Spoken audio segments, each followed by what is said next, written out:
আজ সকালের ব্রেকফাস্টে বানাচ্ছি একদম স্ট্রিট স্টাইল পাওভাজির রেসিপি। বাড়িতে খুব সহজে কিভাবে একদম দোকানের মতো পাওভাজি বানিয়ে ফেলতে পারবে সেই রেসিপিটাই শেয়ার করব। আর এই শীতকালে পাওভাজি খাওয়ার একটা মজাই আলাদা, কারণ শীতকালে বাজারে ফ্রেশ ফ্রেশ নতুন নতুন সবজি দিয়ে পাওভাজি টেস্ট যেন আরো দ্বিগুণ হয়ে যায়। তো চলো আর দেরি না করে তোমাদের সাথে পাওভাজির রেসিপিটা শেয়ার করি। তো প্রথমে আমি এখানে নিয়েছি কিছু সবজি, যেমন আলু, ফুলকপি, গাজর, বিট, আর নিয়েছি একটু মটরশুঁটি। একটা প্রেসার কুকারের মধ্যে আলু, গাজর, ফুলকপি আর দিয়ে দেবো এর মধ্যে অল্প একটু বিট। এটা চাইলে তোমরা অ্যাভয়েডও করতে পারো। বিটটা দিয়েছি একটু কালারের জন্য। তারপর দিয়ে দিয়েছি একটু মটরশুঁটি আর দিয়ে দিলাম স্বাদ মতো নুন আর দিয়ে দিচ্ছি এখানে একটু পরিমাণ মতো জল। এবার এই প্রেসার কুকারের মধ্যে সমস্ত সবজিকে ভালোভাবে সেদ্ধ করে নেব।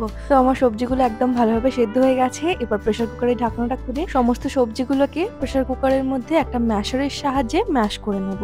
তো আমার এখানে সবজিগুলো দেখো একদম ম্যাশ করা হয়ে গেছে। আর বিটটা দেওয়ার জন্য কালারটা কিন্তু একটু সুন্দর এসেছে। এবার একটা কড়াইতে আমি নিয়ে নিচ্ছি অল্প একটু বাটার। এর মধ্যে দিয়ে দেবো অল্প একটু তেল। এই পাওভাজিটা চাইলে তোমরা পুরোটা বাটার বা তেল দিয়েও করতে পারো। এবার আমি এর মধ্যে দিয়ে দিচ্ছি 1 চামচের মতো জিরে ফোড়নের জন্য আর দিয়ে দেবো পেঁয়াজ কুচি। পেঁয়াজটাকে একটু হালকা করে ভেজে নেব, খুব বেশি ব্রাউন করার প্রয়োজন নেই। জাস্ট হালকা যখন ভাজা ভাজা হয়ে যাবে তখন এর মধ্যে দিয়ে দেবো একদম ছোট্ট ছোট্ট করে কুচি করে নেওয়া ক্যাপসিকাম আর দিয়ে দেবো টমেটো। তারপর এর মধ্যে দিয়ে দিচ্ছি 2 চামচের মতো আদা রসুনের পেস্ট। এবার এটাকে ভালো করে মিশিয়ে নিয়ে একটু ভাজা ভাজা হতে দেব। তারপর এর মধ্যে আমি অ্যাড করব একে একে সমস্ত মশলা, যেমন আমি দিয়ে দিচ্ছি এখানে স্বাদ মতো একটু নুন আর দিয়ে দেবো অল্প একটু হলুদ গুঁড়ো, দেবো অল্প একটু লঙ্কার গুঁড়ো, দেবো 1 চামচের মতো কাশ্মীরি লঙ্কার গুঁড়ো, এটা রঙের জন্য অ্যাড করছি। তারপর দিয়ে দেবো একটা বড় চামচের মতো পাওভাজি মশলা। এটা তো মার্কেটে যে কোনো ব্র্যান্ডেরই কিনতে পাওয়া যায়। সেই পাওভাজি মশলাটা অ্যাড করার পর দিয়ে দিচ্ছি এখানে একটু কাসুরি মেথি।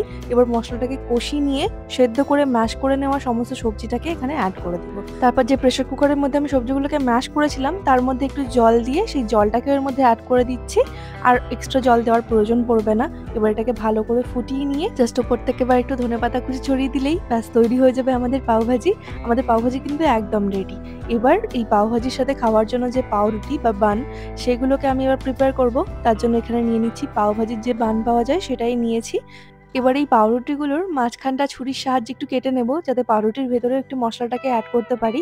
তারপর একটা প্যানের মধ্যে অল্প একটু বাটার দিয়ে তার মধ্যে দিয়ে দেবো একটু ধনেপাতা কুচি আর দেবো অল্প একটু পাওভাজি মশলা। এবার এই মশলার মধ্যে পাউরুটিটাকে দিয়ে ভালোভাবে টোস্ট করে নেব। তো আমাদের পাউরুটিও তৈরি হয়ে গেছে। চলো এবার একটা প্লেটের মধ্যে সাজিয়ে ফেলি। তো প্রথমে আমি এখানে ভাজিটাকে অ্যাড করছি, তারপর এর মধ্যে পাউরুটিটাকে দিয়ে দেবো অল্প একটু স্যালাড আর দিয়ে দিচ্ছি এর মধ্যে একটু বাটার। তো ব্যাস আমাদের পাওভাজি কিন্তু একদম রেডি। স্ট্রিট স্টাইল মনে হচ্ছে না, আর খেতেও কিন্তু ভীষণ ভালো হয়। তো তোমাদের এই পাওভাজির রেসিপিটা কেমন লাগলো অবশ্যই কমেন্টে জানিও। আর যদি এই ভিডিওটা আমার ফেসবুক পেজে দেখে থাকো, আমার ফেসবুক পেজও রিয়াজ ফুড ডায়েরি নামেই আছে, তাহলে পেজটাকে কিন্তু অবশ্যই ফলো করে দিও। দেখা হচ্ছে আবারও কাল নতুন রেসিপি নিয়ে। ততক্ষণ সবাই খুব ভালো থেকো। আজকের জন্য এইটুকুই, টাটা।